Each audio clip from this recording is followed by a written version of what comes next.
Buenos días, buenas tardes, buenas noches, como en cada ocasión, un nuevo podcast de Compliance sin Fronteras. En esta ocasión estoy con María Jesús Sánchez. Bienvenida, María Jesús. Bien hallada, Jimena, encantada de estar aquí contigo. Me encanta este tema que vamos a tratar de la mano de una experta en sostenibilidad. Vamos a hablar un poquito de compliance desde la perspectiva de herramienta de sostenibilidad en las organizaciones. Así que bienvenida, María Jesús, y muchísimas gracias por aceptar esta invitación. Estupendo, muchas gracias a ti por invitarme. La verdad es que es un placer, como ya te he dicho, poder compartir este ratito contigo. Y bueno, yo más que experta en sostenibilidad, soy experta en compliance, si se puede decir experta. Pero sí que el enfoque que me gusta darle siempre es eso, como una herramienta de sostenibilidad y amparado en esa rama. Sí, además un perfil muy requerido en las empresas. Además, María Jesús es consultora en compliance, es freelance y hoy en día las empresas están incorporando muchos perfiles externos para recibir asesoramiento en este punto. María Jesús además es jurista de formación, orientó siempre su carrera hacia la gestión de empresas, por lo que tras finalizar su licenciatura cursó un MBA internacional hispano-luso, ¿sí? En una primera etapa se dedicó a la gestión de empresas familiares, que son bastante complejas, y posteriormente descubrió el compliance y supo cómo era su camino, ¿no? Como les comentaba, María Jesús es consultora en compliance desde hace algunos años, certificada por ASCOM, por la Asociación Española de Compliance, y actualmente su desempeño se centra en ayudar a todo tipo de organizaciones a alcanzar sus objetivos en materia de compliance. Realiza trabajos de asesoramiento, consultoría, auditoría, acompañamiento en procesos de certificación y también crea contenidos para formaciones en materia de compliance. Quien quiera contactarla, la localizará a través de LinkedIn. Dejaremos su enlace para que puedan contactar con ella para cualquier consulta que surja. Así que, nuevamente, bienvenida, María Jesús. Muchas gracias, Jimena. En temas de compliance y sostenibilidad, esta es la primera pregunta. Y creo que son muchas las que nos hacemos esta pregunta. ¿Compliance y sostenibilidad son amigos o son enemigos? ¿Cómo lo ves? Bueno, en mi opinión, amigos sin duda, o sea, amigos íntimos. Lo que pasa es que a veces digamos que se han distanciado un poco o que bueno, no hemos sabido muy bien cómo integrarlos nosotros y han vivido, digamos, de espaldas el uno con el otro. Pero yo pienso que son dos realidades totalmente interconectadas. O sea, para ponernos en situación, por si alguien no entiende muy bien cuál podría ser esa conexión, pensemos que la sostenibilidad está constituida por tres grandes pilares, ¿no? Que son los que conocemos como ESG o ASG, que son los criterios ambientales, sociales y de gobernanza. Y digamos que esas son las tres grandes patas de la sostenibilidad. Y en esta última pata, en la de gobernanza, pues es donde juega un papel fundamental el compliance, ¿no? Ya que en sí misma pues, es una herramienta principalmente orientada a eso, a lograr el buen gobierno en las organizaciones. Que incluso si lo miramos desde otro punto de vista, podríamos decir que es el inicio de todo, ¿no? Porque sin una adecuada gestión y una correcta toma de decisiones, pues es imposible que se lleven a cabo acciones de compromiso ambiental o social, porque o bien no existirían los recursos necesarios para ponerlas en marcha, o bien si se ejecutaran, pero no tuviesen detrás esa implicación real, pues de poco servirían, ¿no? Serían acciones vacías, digamos. Claro, tal cual. Y además el auge que está teniendo últimamente, ¿no? Porque gobierno corporativo y sostenibilidad toman cada vez más relevancia para los stakeholders de las organizaciones. Es decir, gestionar riesgos y oportunidades, crear valor a largo plazo y comunicar con impacto, hoy en día son pilares fundamentales para lograr esta sostenibilidad del negocio. ¿Cuál es la tendencia actual? ¿Qué medidas están tomando las empresas en esta línea? Y aquí me atrevo a preguntarte, ¿había un antes y un después en relación al COVID? ¿O el COVID no ha hecho mucho, no ha marcado mucha injerencia en este punto? Bueno, la sostenibilidad a día de hoy, Jimena, podemos decir que ya no es una opción, o sea, que es más una obligación, en el sentido de que antes sí que podría servir para mejorar la organización o para diferenciarla del resto, pero ahora y cada vez más esto está cambiando. O sea, las organizaciones que no tienen unos valores sólidos y que no toman en consideración su rol en la sociedad, directamente se van a quedar fuera del tablero de juego. En relación al gobierno corporativo, que es lo que más directamente me toca por mi trabajo, ¿no? En esa pata que hablábamos de la sostenibilidad, eh, aunque hemos hablado justo ahora de que sería o debería ser uno de los pilares fundamentales o más robustos, porque ahí demanan todas las decisiones, sí que tradicionalmente y en relación con una visión global de la sostenibilidad se ha ido quedando un poco atrás. Hace unos años, por ejemplo, desde Transparencia Internacional se publicaba una guía de autodiagnóstico en esta materia, en materia de cumplimiento y de buen gobierno, y ya ahí se ponía de manifiesto esta realidad, ¿no? De cómo el gobierno corporativo se había olvidado, había sido el gran olvidado de las organizaciones, tanto a la hora de abordar acciones como a la hora de comunicarlas, por ejemplo, en las memorias de sostenibilidad que publican. Y es que los estándares que existen en esta materia tradicionalmente han dejado un poco apartada esta cuestión, han pasado de forma superflua sobre ella. No sé muy bien por qué, o sea, quizá porque resulta más bonito o más atractivo generalmente hablar de medio ambiente o de acciones sociales, o quizá porque los grupos de trabajo que han desarrollado estos estándares no eran lo suficientemente plurales y no incorporaban perfiles que pudieran contribuir a esta difusión del buen gobierno, pero es una, decisión, pero es una situación, una cuestión muy, muy importante, porque pensemos que nos estamos dejando atrás un aspecto esencial, ¿no? Que es cómo se toman las decisiones dentro de la organización. Y eso implica, no nos olvidemos, la toma de decisiones económicas también, que son vitales para la supervivencia de cualquier organización. Por eso es necesario tenerlo en cuenta, porque eso también es gobernanza. La propia gestión o una adecuada gestión de los recursos también es parte del buen gobierno corporativo. Respecto a la tendencia actual que me preguntaba, yo creo que sí, que está cambiando. O sea, ya hemos sido conscientes de la necesidad de dotar de esa relevancia al buen gobierno y es una cuestión que se está teniendo cada vez más en cuenta. O sea, gracias también al apoyo del compliance, ¿no? Que en este punto está sirviendo de palancar la materia porque, bueno, está sirviendo para ampliar el foco, ¿no? El compliance ya cada vez menos se entiende como cumplimiento o conformidad, sino que se está abriendo más a la gestión íntegra de organizaciones con todo lo que ello implica, ¿no?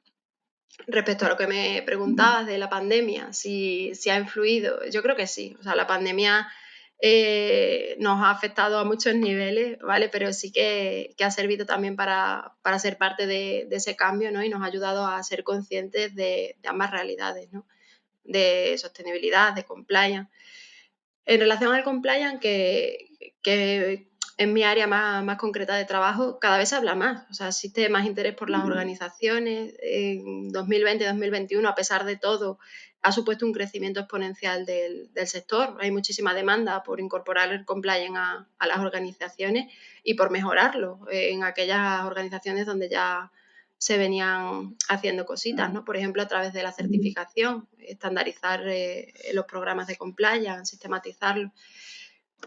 Y no sé, respecto al objetivo a futuro, ¿cuál puede ser la orientación o la tendencia? En mi opinión, tendría que pasar por trabajar el compliance como parte relevante en materia de sostenibilidad, ¿no? O sea, como decía antes, que migremos de un concepto que aún en muchos ámbitos perdura de cumplimiento de la ley o prevención de delitos hacia una realidad mucho más amplia y enriquecedora, que abarque una gestión íntegra y ética de las organizaciones, pero como parte de su ADN o de su razón de ser, no como un elemento aislado o un sumatorio o un cumplir el expediente, ¿no?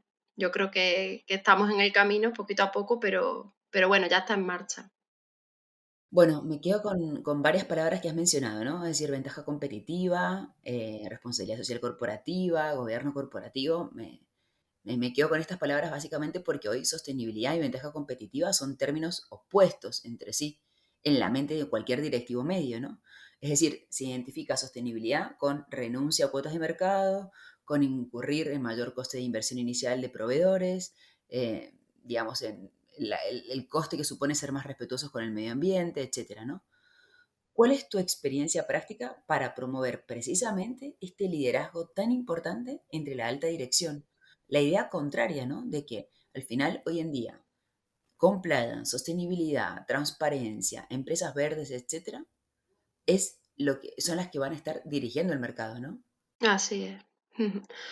Bueno, este tipo de empresas, las que son dirigidas por perfiles de este tipo, son las que mayor riesgo tienen ahora mismo de quedarse fuera del mercado. O sea, el mercado actual y el mercado futuro.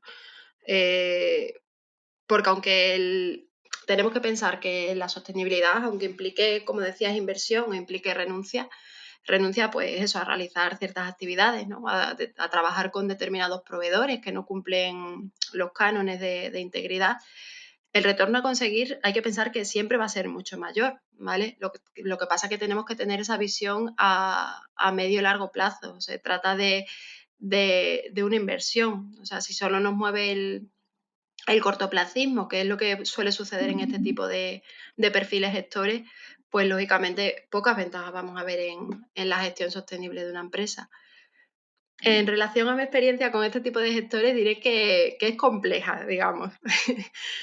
Puedo decir que sin duda este tipo de proyectos son los que más guerra me dan en mi día a día. Son difíciles de gestionar. O sea, de hecho, me llaman colegas de otras consultoras o de otros despachos para pedirme ayuda para que les dé impulso a ciertos proyectos que están bloqueados y que no saben muy bien cómo gestionar.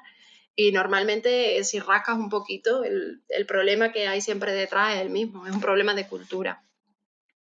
Y es que son proyectos que, bueno, que aunque inicialmente parezcan sencillos, porque quizás no son organizaciones demasiado complejas o son de pequeñas dimensiones, luego se tornan muy complejos porque se bloquean en muchos puntos, sobre todo cuando se requiere una acción por parte de la organización, sufren retrasos, a veces se eternizan, son proyectos que se alargan muchísimo en el tiempo.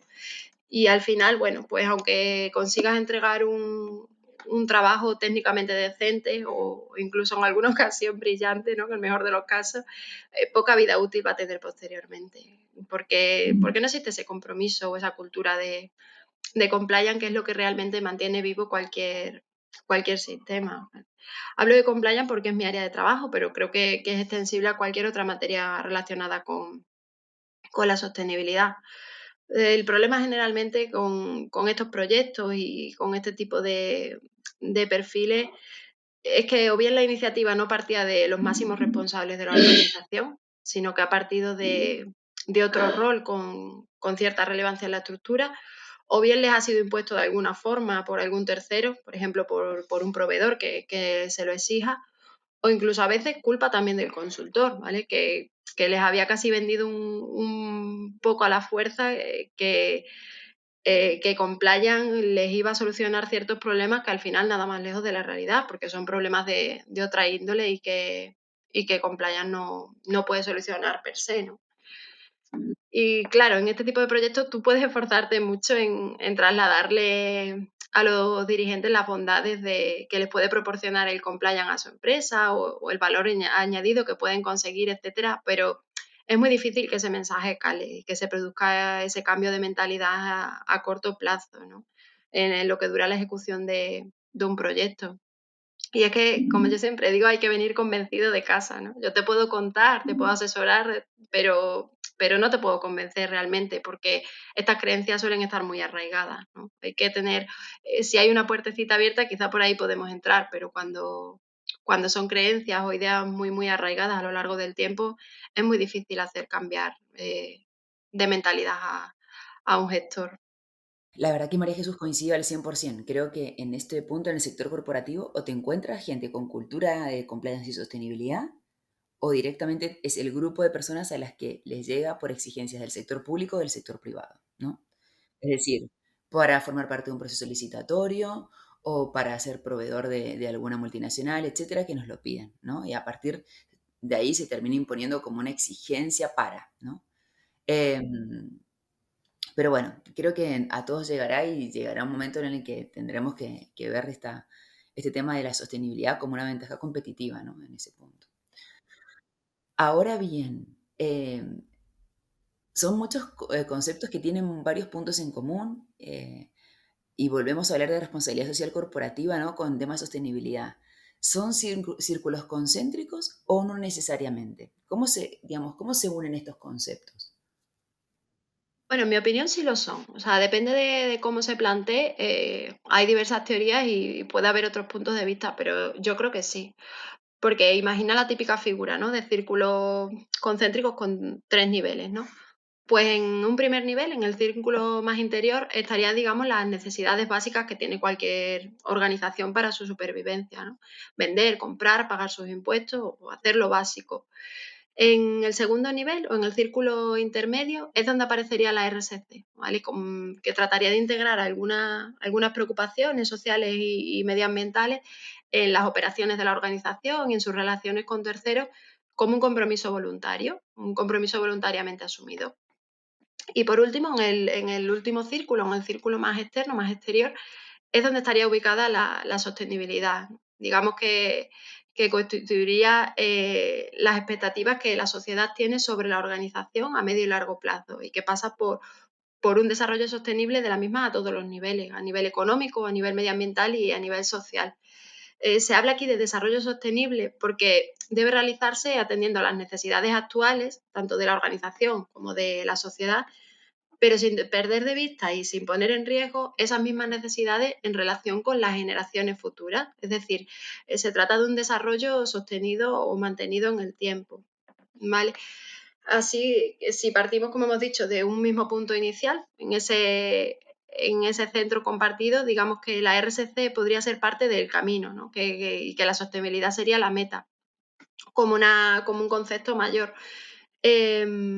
Avanzaríamos desde ese centro pues, por cada una de las etapas en función del compromiso de la organización, ¿no?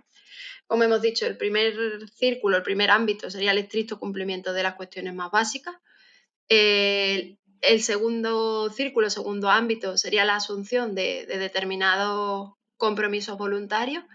Y la tercera etapa ya sobrepasaría un poco la voluntariedad, por así decirlo, porque estaríamos dando cumplimiento a las expectativas de la sociedad respecto a nuestra organización. Estaríamos actuando conforme a lo que se espera de nosotros. Mm. Sí, efectivamente. Y en ese punto un poco lo que comentabas, ¿no? Que al final la crisis del COVID nos ha enseñado mucho sobre sostenibilidad y compliance. Hemos aprendido a teletrabajar, manteniendo altos estándares de confidencialidad y de privacidad de toda la información a la que teníamos acceso. Ahora bien, ¿qué grandes objetivos de sostenibilidad vislumbras para el compliance en un futuro ambicioso, cuando hayamos salido de la pandemia? Es decir, en situaciones de crisis, digamos, las empresas hacen lo que pueden, cumplen sus mínimos, sobre todo en aquellos que no les genera el cumplimiento de objetivos comerciales o la rentabilidad en el corto plazo, ¿no? Ahora, ¿qué nos deja la pandemia en sectores tan afectados como el sector sanitario, como el sector retail, donde se ha roto prácticamente la cadena de suministro, eh, y en donde hoy en día las empresas le dan mucho valor a su cadena de valor, valga la redundancia, ¿no? ¿Qué nos deja la crisis del COVID en ese punto? Bueno, en ese sentido, a pesar de todo, como decía antes, la parte positiva, no sé muy bien por qué, o sea, no sé qué ha pasado en estos años, pero es que se ha empezado a hablar más de compliance. Y se ha empezado digamos, a profesionalizar, aunque no sé si es el término, pero bueno, ya se habla con más propiedad, ¿no? Ya sabemos a qué nos referimos, sabemos que hay programas de prevención penal, sabemos que hay sistemas de gestión de compliance que pueden ser certificables, que detrás hay empresas, empresas acreditadas, ¿vale? Que le dan ese valor adicional. Yo creo que el objetivo va un poco en ese sentido, ¿no? En que se siga hablando de compliance, que se siga hablando cada vez con más propiedad y que eso cale como lluvia fina en toda la cadena de valor, ¿vale? Desde las compañías más grandes hasta las más chiquititas, porque al final todos estamos conectados.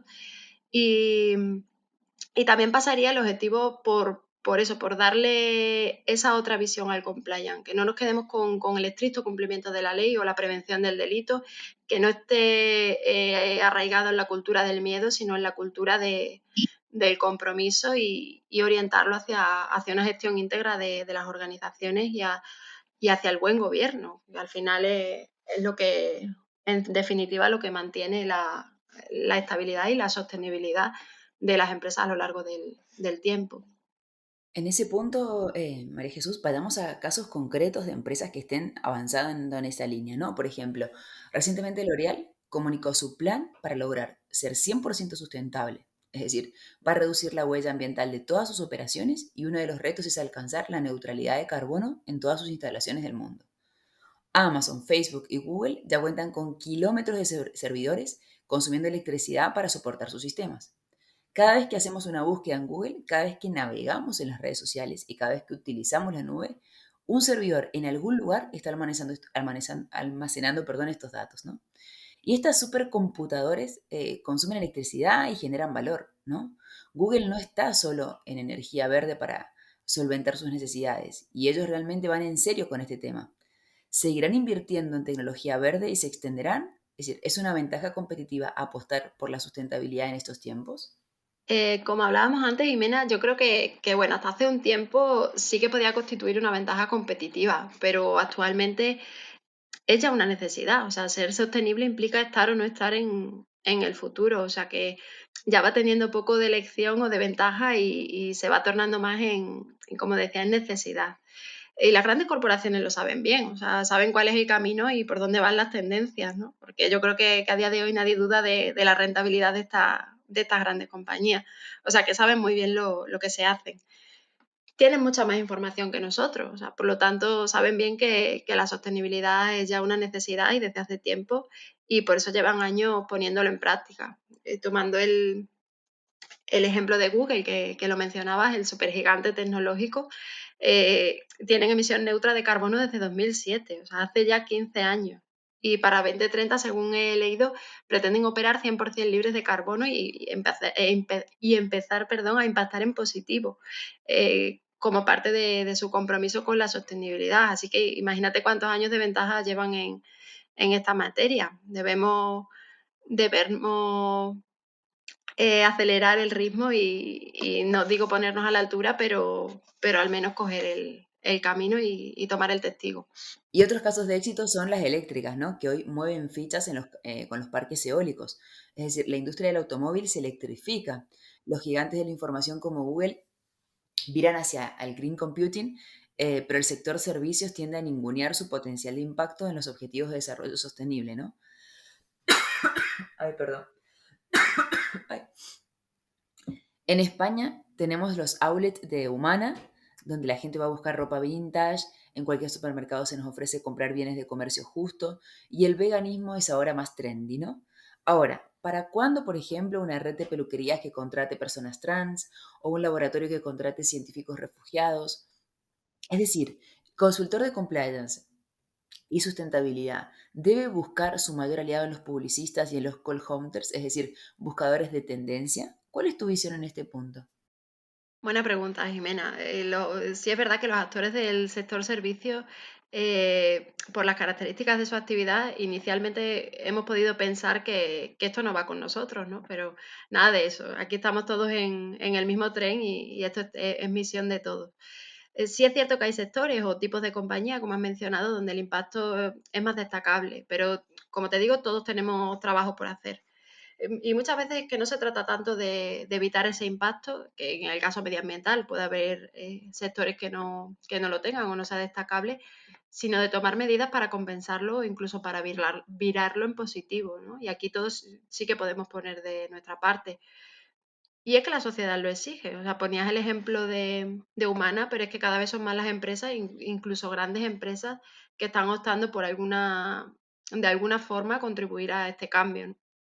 Si tomamos como ejemplo el sector textil, ¿no? Que mencionabas con Humana, hay muchas compañías que de una forma u otra ya están tratando de darle una segunda vida útil a las prendas, bien a través de la compraventa de ropa usada.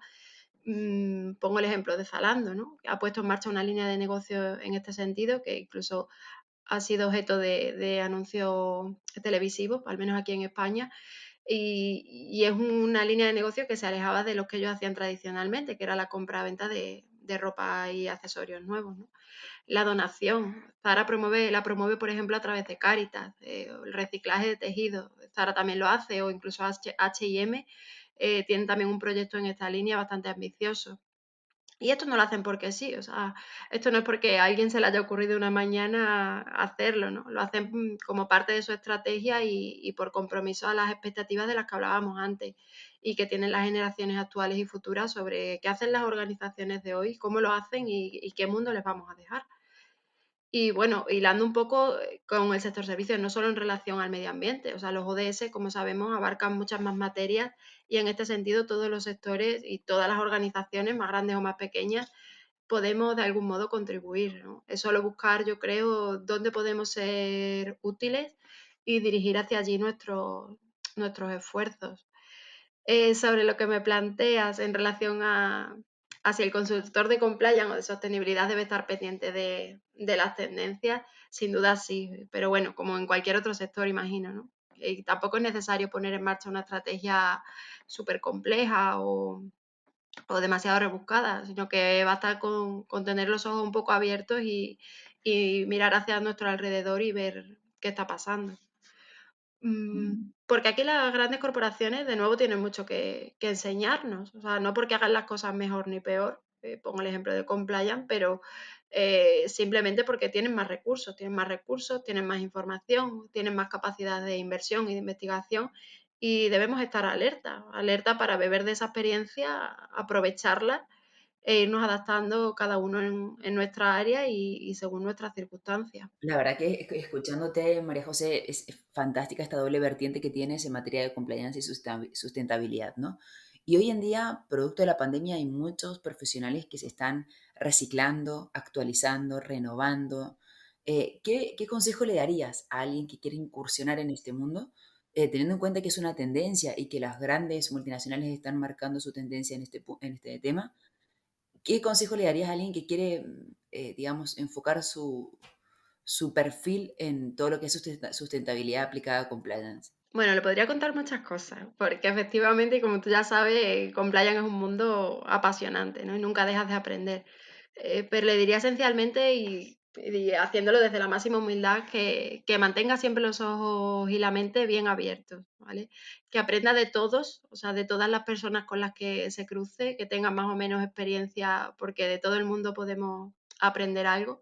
Yo lo hago mucho, o sea, yo me aprovecho de la gente en ese sentido. Me encanta escuchar a los profesionales que lleváis tantos años en esto y beber de esa experiencia. Y aparte que aprenda de todo, o sea, de todo en el sentido de percibir el compliance como una realidad amplia e integradora, como decíamos, que no alcanza solo el estricto cumplimiento de la ley, sino una visión mucho más ambiciosa relacionada pues, con todo lo que hemos estado hablando, ¿no? Con propósito, con sostenibilidad, con integridad, con la ética, etcétera. Sí que me gustaría mencionar, no sé si lo conoces, hay un movimiento muy interesante que se llama B Corp. Bueno, se trata rapidito, de una agrupación de empresas que ha crecido muchísimo en los últimos años y que defienden precisamente eso, a la creación de modelos de negocio inclusivos y sostenibles, ¿no? Em, de hecho, recientemente han promovido una iniciativa, ¿vale? Para que sean reconocidas jurídicamente las empresas con propósito, que se llaman tal cual, empresas con propósito, que básicamente lo que plantean es desde su origen qué voy a ofrecer yo a la sociedad y eso lo integran como una máxima en su estrategia y en su modelo de negocio y es lo que orienta toda su vida, ¿no? Lo llevan siempre como un foco, como una guía. Eh, por ejemplo, yo como consultora de compliance, ¿cómo puedo contribuir a la sociedad con mi trabajo? Que de inicio podrías decir, bueno, ¿qué voy a hacer? Bueno, pues, ¿cómo lo veo yo? Yo voy a poner mi foco en construir una sociedad más ética a través de la fuerza de los negocios. Ese va a ser mi propósito. Ayudo a las organizaciones a poner en marcha o a mejorar sus sistemas de compliance y estoy contribuyendo con este fin, pues a construir una sociedad más ética, ¿no? Y al final, bueno, pues eso es lo que orienta mi desempeño. Yo creo que es muy importante tener un propósito, tener un foco y, y bueno, ya nos lo está marcando también esta tendencia, que es un movimiento, como te decía, a nivel mundial y que actualmente está trabajando en eso, ¿no? En que se reconozcan este tipo de empresas jurídicamente, que se les reconozca sus diferencias y, y bueno, yo creo que ese sería el consejo que les ofrecería, ese sería mi mensaje. María Jesús, muchísimas gracias por esta conexión. La verdad que ha sido muy interesante conocer un perfil en temas de consultoría, una persona freelance como tú, que viene trabajando en temas de consultoría, que viene asesorando a empresas en materia de sostenibilidad y a partir de ahí el abanico que se abre de oportunidades, ¿no? Es decir, de estar preparados perfiles para la demanda que puedan tener el sector corporativo, estar preparados para prestar un asesoramiento en temas de sostenibilidad y sobre todo a las exigencias que puedan surgir en el mercado en este punto. Así que muchísimas gracias por esta conexión. Te súper felicito por todo lo que estás haciendo y desde ya ojalá podamos contar contigo nuevamente en Compliance Sin Fronteras. Nada, muchas gracias a ti, Jimena. Yo súper agradecida de tener la oportunidad de pasar este ratito hablando contigo y, bueno, si es hablando de compliance, mucho mejor, porque al final es lo que nos apasiona. Y eso, que sean muchas veces. Sí, ojalá que sí. Muchísimas gracias. Te mando un abrazo fuerte y como decimos siempre en cada grabación, ojalá que podamos volver a vernos, ¿no?